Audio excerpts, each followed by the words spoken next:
Welcome to the second presentation of the Great Books mini lectures this year. Before we start, as always, I want to thank the CoLab staff, video production, the marketing team for making all this happen, and you got to see behind the scenes a little bit of some of the things they do. We know it's a busy time of the semester and it's lunch hour, so thank you for the wonderful crowd that's here. I'm Michael Carragher. I'm an assistant professor in the English department, and along with Professor Maureen Fitzpatrick, we're organizing this year's lecture series. We have had one already. We have 4 more after today, and we hope you're available to attend those. We have a great lineup. Jim Leiker is professor of history and chair of the History and Political Science Department here at JCCC. He's taught at the college for 17 years. He served the college and the department in a number of ways, currently as vice president of the Faculty Association and formerly as chair of the Educational Affairs Committee. Professor Leiker is a 3-time winner of the Distinguished Service Award. He has numerous academic publications, including 3 books, more than 36 published articles on Western and military history. He served on the editorial boards of Kansas History and Great Plains Quarterly. His involvement extends to being vice chair of the Kansas Business Hall of Fame, former lecturer for the Kansas Humanities Council, and founder and former director of the Kansas Studies Institute. As you can tell, Jim's life is not contained within the classroom walls, and it never has been. He has been a truck driver, a wheat farmer, cattle rancher, paint store manager, floor covering salesman, census taker, bus driver, and other very diverse occupations. I think I could have put just about anything in there and it would have worked. Yeah, it'd been fine, yeah. Personally, Jim was one of the first full professors I met on campus last year, new to full-time college teaching, and one of about 30 new faculty trying to find my way. Seeing Jim's steady, confident, academic, professional example was grateful.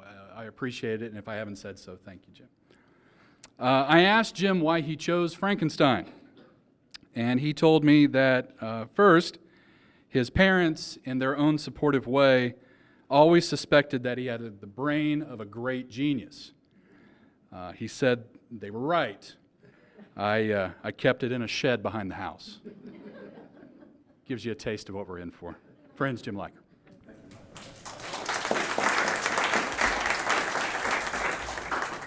I feel appropriate doing Frankenstein today because I have almost as many wires attached to me as the creature does. I realize that I am speaking about a book and topic that almost everybody believes they already know. I suspect most people have probably actually not read the 1816 book by Mary Shelley, but they've encountered Frankenstein in a number of other ways embedded in our pop culture, either through breakfast cereal, through Gene Wilder, through McDonald's toys, various movies, and I like the mask on the right side especially. Just so you know, I'm not talking about any of those things. So the subject of how Frankenstein appears in pop culture and has become so iconic is a subject for an entirely different presentation and probably an entirely full semester. But I would be remiss if I don't play at least a couple of the very iconic scenes of Frankenstein. So this is probably the scene that most people have encountered at some point from the 1931 Boris Karloff film and director James Whale. Well, he's very excited. The actual book, I think, is much more interesting than the various film versions. So what you may not know is that Frankenstein was actually authored by Mary Shelley. And if you check out the dates, the book was published in 1816. Shelley is born in 1797. So she's a noted author of one of the great classics at the age of 19, which is probably younger than some of you. I'll have a little bit more later to say about her parents, but she was the daughter of William Godwin and Mary Wollstonecraft. I've always seen Frankenstein, the book, as wearing several hats.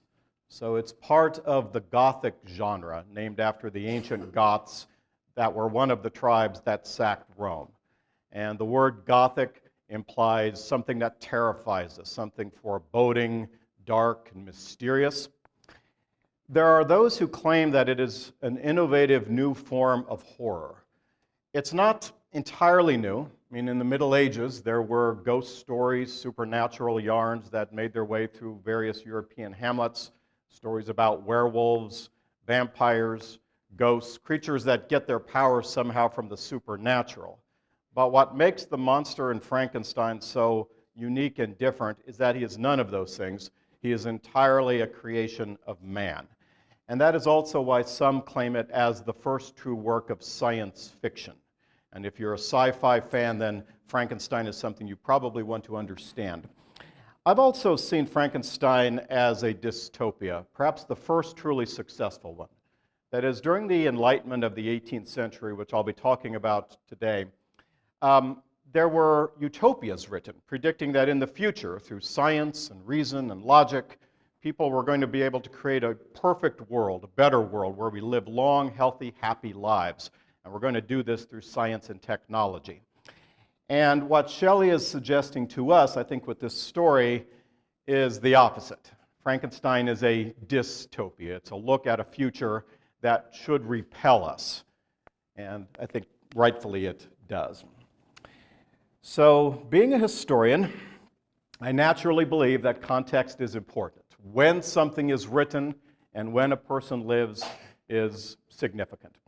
So a little bit of background here. Prior to the 18th century, when Shelley was born, we're coming out of the period known as the Middle Ages. Historians don't really like the word Dark Ages anymore, but the Middle Ages and the early modern period that lasts until about the year 1700 is dominated by a lot of different themes in Europe. First being religion, organized faith, particularly the hegemony of the Roman Catholic Church. People were using faith as a way to explain the world. Earthquakes, epidemic diseases, it's the old Puritan belief that God makes all things happen. If something bad happened to you, it's because you displeased God in some way or another. There was also a belief in monarchy or aristocracy. That is, people owed a certain respect to their natural superiors. So throughout the Middle Ages, there was this consciousness that God intended you to be born into the place that you were. And to disobey your father, to disobey your lord or your king, was considered unnatural, a violation of divine law. And tying those two things together was the theme of tradition. Long patterns, long established practices that people had never really questioned, but they were important, so we did them anyway. So that was kind of the governing theme of Western civilization, going back to the time of Christ. But Mary Shelley is born at the end of a period in the 1700s called the Enlightenment, better known as the Age of Reason. During this time, what you're really looking at is the beginning of the modern age. This is where modern civilization really goes through an abrupt change. First of all, people are emphasizing science now as an explanation for why things are the way they are. Maybe my child didn't get sick and die of measles because I offended God in some way or another. Maybe that had a scientific explanation, and perhaps through vaccines we might be able to even prevent something like this from happening in the future. So the belief that people can use rationality to solve problems. Now, as part of this emphasis on science, there was a new way of looking at the human body. So in the Middle Ages, to do an autopsy on a corpse was considered sacrilegious because there was still some sort of divine presence attached to that physical being, even though it's dead. The Enlightenment kind of does away with that. It makes a distinction between the body on the one hand and the soul on the other. And so if the soul has departed the body, there's no person lying there anymore on the table, then we should feel free to dissect it, to study it, to take out its organs, maybe even put those organs into a living person, and there is no great sacrilege that's been committed, right? So we're abandoning some of these old superstitious ideas. And then as part of this, in the Enlightenment period, there is also a focus on human nature. I mean, what are we? Okay. In the Middle Ages, people believed that when you're born into a state of sin, original sin. Philosophers of the Enlightenment period believed that we're all sort of born tabula rasa. We come into the world blank slate. And if we turn out vicious or we turn out to be kind, decent, compassionate people, it's a result of our environment. So this goes back to the utopia theme. If you change your environment, you can actually change human nature. We can become better people by reforming society. So the Enlightenment has a lot of different consequences, and probably the two most dramatic are the revolutions that you see at the end of the 1700s, right? Our own American Revolution is an example of this, where we throw out a king, we discard tradition, and we try to create a democratic republic. You also see it maybe less successfully in the French Revolution, and if you can make out what's happening in the picture here, this is where the French in 1793 put King Louis XVI on trial. They found him guilty of treason, and they removed him from office. And when I say removed, I mean they decapitated him. They literally removed his head. So think about this in connection with Frankenstein, the theme of people rebelling against their traditions, embracing science and reason, and killing their parents, the people to whom they owe allegiance. So the Enlightenment's a really exciting time, and two people who were active players in it were Shelleys' parents, Mary Wollstonecraft and William Godwin. Godwin is lesser known of the two, but he was a radical political theorist in the tradition of John Locke. So his writings emphasize the importance of government being answerable to the people, and that people should have the right to change governments if it's not responsive to their needs. His wife, Mary Wollstonecraft, this is Mary Shelley's mother, is actually the much more famous of the two. She's the authoress of a book called Vindication of the Rights of Woman, which came out in the early 1790s and is considered by many to be the first serious feminist manifesto. What she argues in that book are really two things. One, that men and women have equal intellectual capacity, and if you educate women to the same degree as men in the same way, that they will rise to the occasion. And secondly, she argued that marriage works best when it is an intellectual relationship between people with equal reason. So marriage works best if it's a partnership rather than a kind of codependency. So the two of them actually moved to France at the beginning of the French Revolution, before King Louis was executed. And they were part of a large group of philosophers that were trying to shape these new ideas and put them into actual reform. Now, Mary Shelley is born in 1797, and Wollstonecraft dies within a month after Mary's birth. So the story that happened is that she developed an infection while she was giving birth to her daughter. That infection turned into septicemia, and she died shortly thereafter. So Mary Shelley grew up not really, in fact, did not know her mother. So think about this again.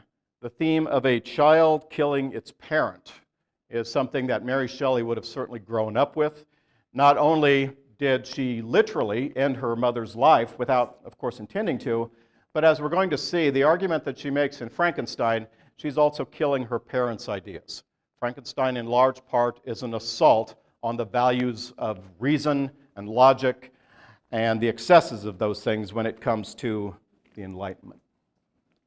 What we know about Mary's upbringing, after Wollstonecraft's death, Godwin did remarry, so Mary grew up with a stepmother that she didn't really care for. She describes her upbringing as rather cold, academic. Her father put her in the library, made her read a lot of books, but it wasn't a very emotional, affectionate kind of relationship. And a child who grows up in that sort of environment is prone to rebellion. So at the age of 17, she runs away with the poet Percy Bysshe Shelley. Good-looking guy. Not that guy, that guy. Percy Bysshe Shelley was part of the Romantic movement, and Romanticism was largely a reaction to the Enlightenment. It was a movement by literary figures like himself and Lord Byron, who tried to draw people's attention back to the emotional, to the irrational, to argue that we're more than thinking beings, we're feeling beings as well. And one of the things, of course, that we feel irrationally without explanation is terror. So at the time the two of them ran off together, Percy was already married and had children with his previous wife. They basically traveled across Europe, up and down the Rhine River. They were having open sexual liaisons. They were doing drugs. They were living the lives of 1810s rock stars. No relationship based on reason here.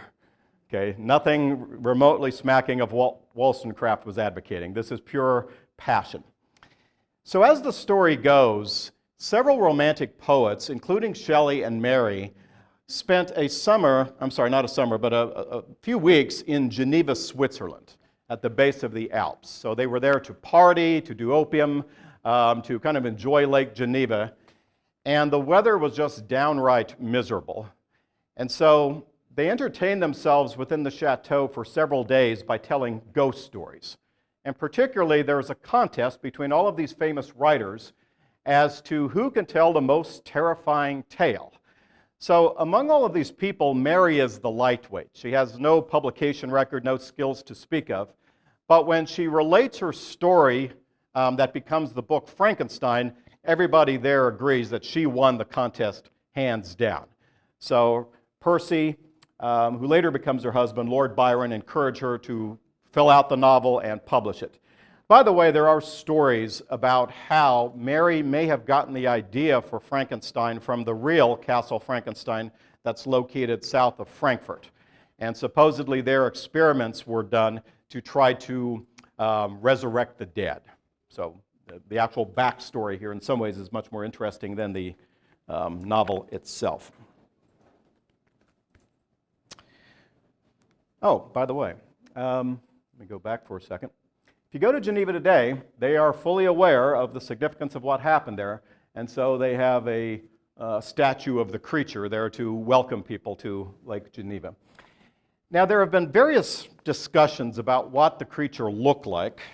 What I'm going to play for you here, this is the earliest known film version from 1910. So it's a silent movie, and as the monster comes creeping out, you'll see the first video representation of what the creature may have appeared to be. Actually, the best description that we have of the creature is provided by Victor Frankenstein himself. I'll let you kind of read that while I start talking about the story. What is the book actually about? The story itself is not about the monster. There's this kind of assumption, if all you know about this is from pop culture, that Frankenstein and the creature are the same thing. They're actually very different entities. Frankenstein is the name of the scientist who invents the creature. In the story, the monster is never actually given a name.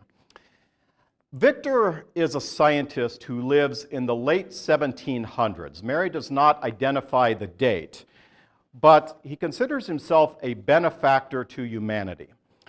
So as the story begins, it actually happens in the Arctic with a sea captain who comes across Victor out in the wilds of the Arctic. And so the story is told of Victor relating his life and these experiences to this sea captain. So there are several stories within the story here. Victor is actually not the mad, cackling villain that you see in most movie renditions of all of this. He's certainly not Gene Wilder with the wild hair.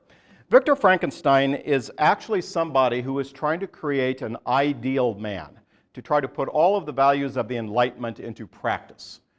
So the reasoning goes that if you can replace one part of the human body, like a heart transplant, you can also replace the other. So ultimately, the real answer to utopia is to create the perfect human life.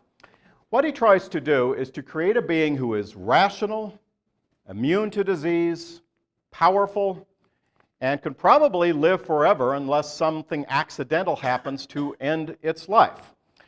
So in large part, the creature is meant to be the way the Enlightenment saw the perfect human being to be. Well, once he sees the creature, once he actually imbues it with life, and he never really tells us how, because in the story you get the sense that Victor doesn't want anybody else to replicate the mistakes that he made. As you can kind of tell here from the narrative, he abandons it upon first sight. And after he abandons the creature, he goes back to his normal life, he tries to recover, he builds his family relationships, and kind of loses track of what he created for the next several years. In due time, and I'm not going to tell everybody the full plot here because I want you to read the story for yourself, But in due time, when he meets the creature again in the future, the monster has killed several members of Frankenstein's family. The victims include his younger brother, his wife, Elizabeth, I'll get to that in a second, his best friend, Henry Clerval, and ultimately is responsible for the death of Victor's father. About halfway through the story, the creature and Victor meet. And the creature is not the big walking Boris Karloff from the movie version where all it can do is kind of grunt and say, "Friend." Actually, in the story, the monster has become a philosopher. He can read several languages, he can speak, he can think, he's highly educated and civilized. But there's something fundamentally flawed about him. I'm going to offer some interpretations of the creature here a little bit later. During that initial conversation with Victor and the creature, the monster demands that a female be created, a companion, somebody like him. And he agrees that he will stop his crimes against humanity if Victor agrees to create him a partner, a soulmate. Victor actually begins that process, and then he starts thinking about it and realizes, what if she rejects him? I'm creating this being. What if she is turned away by his ugliness? And then he's going to be more angry, more full of rage and viciousness than before. Or what if the opposite occurs and they form a union and they mate and produce a race of strange beings that will one day wage war on humanity? So when he starts thinking about all the long-range consequences of what creating another being like this would entail, he destroys the female body that he is trying to imbue with life, slashes it apart, and the creature vows revenge. And so the most tragic part of the story comes when the monster kills Victor's wife, Elizabeth, on their wedding night. And that's actually considered kind of the big turning point. So Elizabeth's death is actually, I think, the most tragic part of the story. And the question maybe to ask is, how should we be interpreting the creature? Because Frankenstein lends itself so well to lots and lots of different metaphors. I'm going to share a few of my rambling thoughts about what I think the creature represents, and then maybe we could talk a little bit later which of these you find the most valuable. First of all, there's the theme of the creature as creation. So let's think about what it means to be created. Mary Shelley was not a particularly religious person, but she was a spiritual person. And she knew enough of Judeo-Christian tradition to understand that we are created in God's image, right? We get that from the book of Genesis. We are created in God's image. We have some likenesses to God, some similarities, but we are not God. We are a creation. We're a flawed carbon copy of something else. So therefore, just as we are removed from that divine force, the creature is also removed from us. The creature looks human. He's made in our likeness. He has some of our characteristics, but he is not human. It doesn't come from some divine spark. It comes from man's arrogance. And so the difference between us and our Creator is the same moral distance between the creature and us. So again, this is kind of her attack on what the Enlightenment regarded as an ideal man to be. Now, I'm making an assumption here that the creature isn't human. And when I teach this book, this is a question I like to pose to students. Really, is the creature a human being? Well, that sort of depends on how you define humanity, right? There's a good argument to be made that the creature is human. Okay, it's made of organic matter, just like you and I are. It breathes oxygen. We presume that it eats. It needs energy. Kind of looks human. I mean, it's 8 feet tall, and it's got some physical problems, but it's got basically a brain. It feels fear. It feels anger. I mean, how is that not a human being? In many ways, the creature is more human in those regards than somebody who would be in a comatose state. We wouldn't question the humanity of somebody who can't think, can't breathe on their own, and if you tried to end the life of somebody like that, there would be legal consequences because the law recognizes that there is a human spark inside of that comatose person. So to take the creature's life might actually be an act of murder. So by that definition, the creature certainly is one of us, but You got to remember, this is a work of romantic fiction. How did the Romantics understand humanity? They understood it to be more than the intellect, more than our brain, more than our thinking capacity. For all of that Victor was able to put into this being, there's one thing he can't do, and that's provide it with a soul. Now, the Enlightenment had a problem with soul. Academics, like myself, have a problem with soul.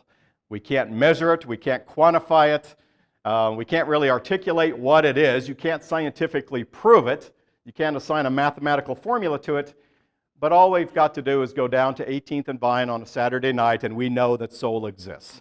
Okay, we can't explain it, it's irrational, but we know it's there. We know it when we see it, and we know it when we don't see it. I have always suspected that one of the reasons why people treat the monster in the story the way that they do has nothing to do with his physical appearance. You would assume an 8-foot giant with stitches all across his body, everybody's going to run.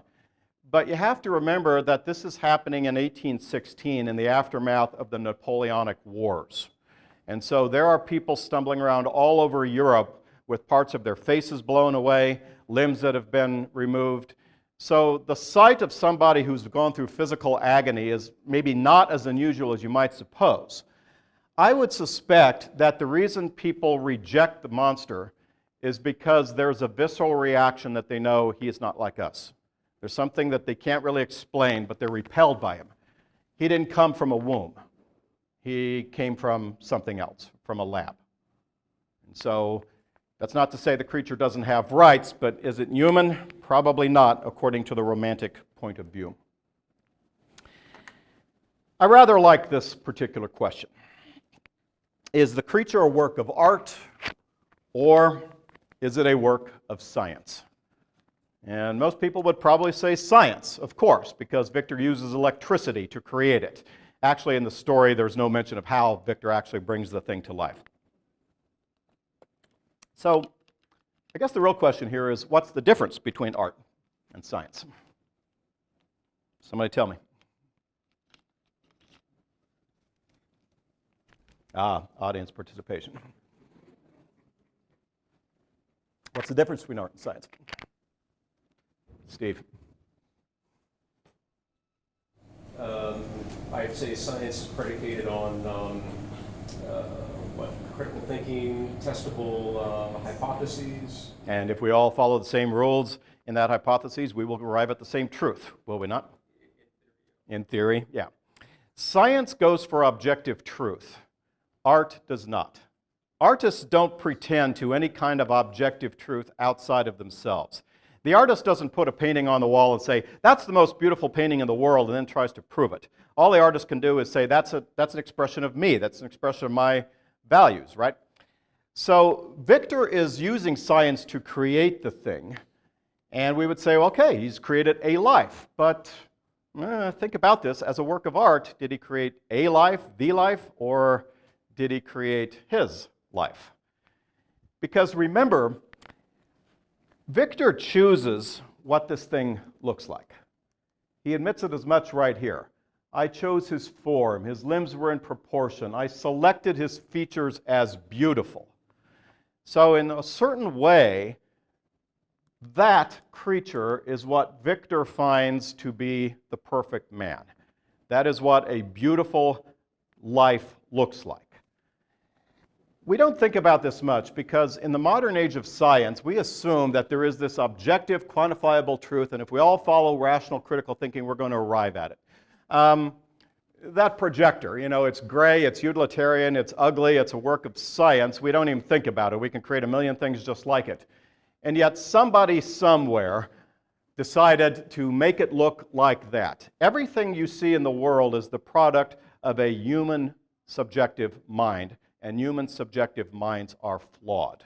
And so what Victor has in fact done is he's taken his own imperfections and he's imbued them in this creature with great physical power. Now that brings me to the interpretation that of all of these, I've read the book several times, this is the only one that actually still has the power to scare me a little bit.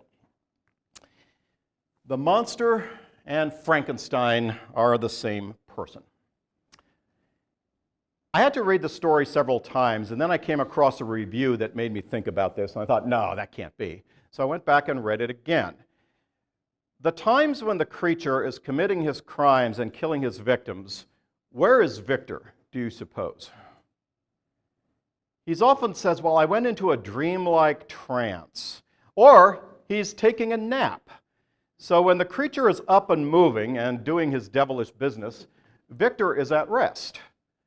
And likewise, when Victor is up and active, the creature is in a cave someplace removed from human beings. So it's like there's an odd symbiosis between the two. I said earlier that the creature doesn't have a soul. Maybe a point to consider is that Victor and the monster share the same soul, and that the deeds of one are reflecting the will of the other. So, who are the monster's victims, and why do these people die? Something that we learned from Freud is that in horror stories, even our own nightmares, the great, dark, menacing, hulking figure is a manifestation of the id, which is our own kind of dark inner being. If you grew up with the horror movies that I did, I know this is a different generation where you define horror in a different way, but I grew up with Freddy Krueger, Jason, Michael Myers. Who are usually the victims in those particular stories? College students, or high school students, the prissy little prom queen, or the arrogant high school jock. Notice how the nicest person in the story, the protagonist, is the one who usually survives to the very end. In other words, horror stories are oftentimes wish fulfillment. It's kind of a way for our darkest fantasies to be unleashed in a safe manner. Okay, so in those movies, a lot of times the people who get killed are the people you wouldn't mind seeing dead anyway. Well, who are the monster's victims in this? Now, this is the scary part. The annoying best friend that followed Victor around everywhere. The favored younger brother who was the apple of his parents' eye. The father who he could never quite please. The wife. Who? So if you think I'm out on a limb here, let me make a couple of suggestions. In a general way, yes, the creature is killing those people whom Victor loves. But in a deeper way, the creature is killing the people whom Victor wants to see dead. There are two people in Mary Shelley's life who bear the name William. Probably several, but two that are important. Her father, William Godwin, and between the time that she told the story at Geneva and when the book was published, she gave birth to a baby boy, her son by Percy Shelley, also named William. Care to guess the name of the monster's first victim in the story? William. Mary Shelley's kind of a messed up person, if you haven't figured this out yet.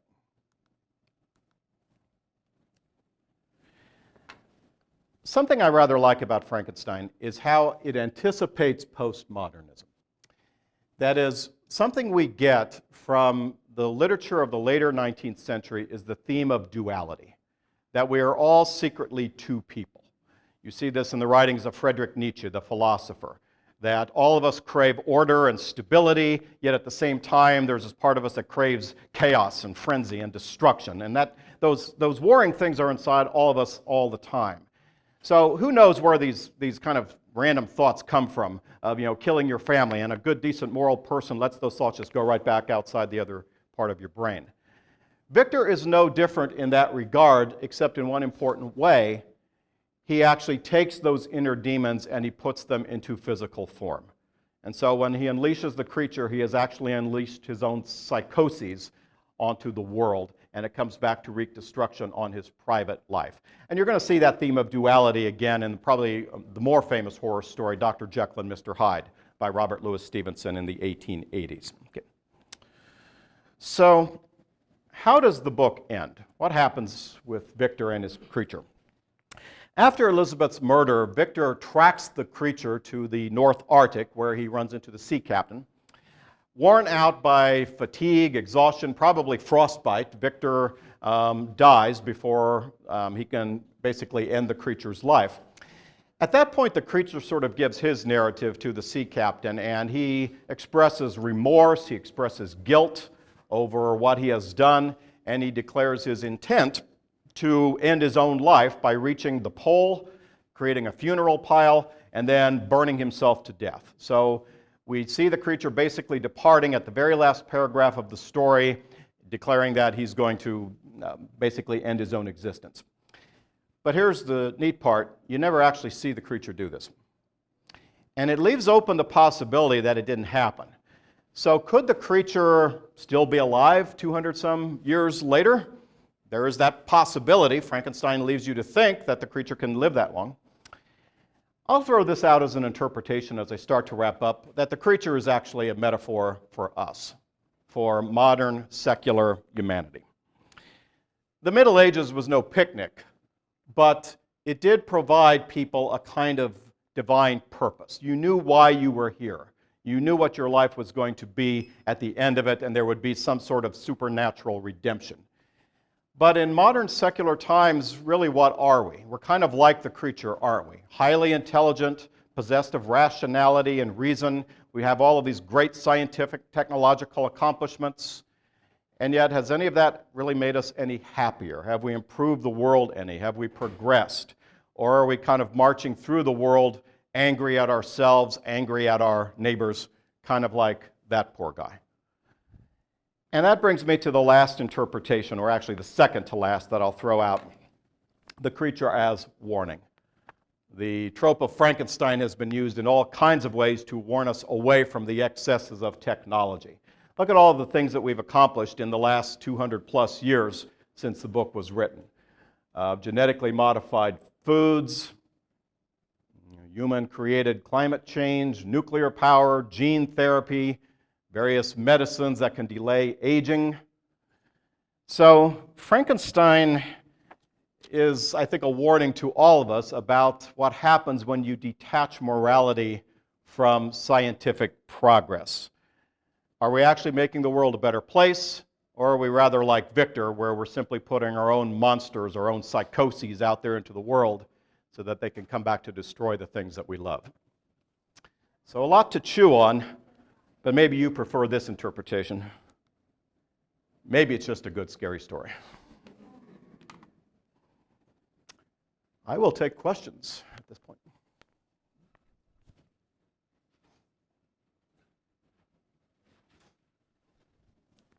Or not. Yes, Dan.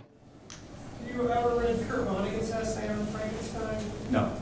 Talks about hanging pictures of Boris Karloff all over MIT's engineering department. He warned those students that humanity Hangs by a thread. Yeah. I can certainly see that coming from Kurt Vonnegut. Other questions? Well, thank you.